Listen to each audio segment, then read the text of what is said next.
നമസ്കാരം. പെൻഷൻ ന്യൂസിന്റെ പുതിയൊരു വീഡിയോയിലേക്ക് എല്ലാവർക്കും സ്വാഗതം. എല്ലാവിധ സർക്കാർ അറിയിപ്പുകളും നിങ്ങളിലേക്ക് എത്താൻ ഈ ചാനൽ സബ്സ്ക്രൈബ് ചെയ്യുക.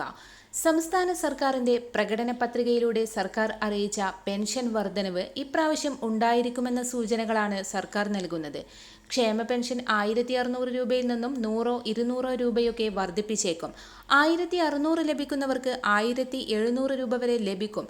അത് 2025 ബജറ്റിലാണ് ഇത് സംബന്ധിച്ച പ്രഖ്യാപനം ഉണ്ടാവുക. ഇതോടൊപ്പം തന്നെ ഭിന്നശേഷിക്കാർക്ക് ലഭിക്കാനുള്ള ആനുകൂല്യങ്ങൾ അത് മറ്റു പെൻഷൻ വിഭാഗക്കാരേക്കാൾ കൂടുതലായി ലഭിച്ചേക്കും. 2000 രൂപ വരെയാക്കി പെൻഷൻ ഉയർത്തിയേക്കുമെന്നാണ് പുറത്തുവരുന്ന റിപ്പോർട്ടുകൾ.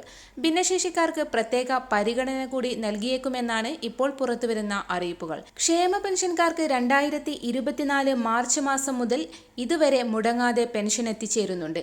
ഈ മാസവും പെൻഷൻ വിതരണം ഉണ്ടായിരിക്കും. ക്രിസ്മസ്, പുതുവത്സരം പ്രമാണിച്ച് 2 മാസത്തെ പെൻഷൻ ഗഡുക്കൾ വിതരണം ചെയ്യും. എല്ലാവിധ സർക്കാർ അറിയിപ്പുകളും തുടർന്നും നിങ്ങളിലേക്കെത്താൻ ഈ ചാനൽ സബ്സ്ക്രൈബ് ചെയ്യുക.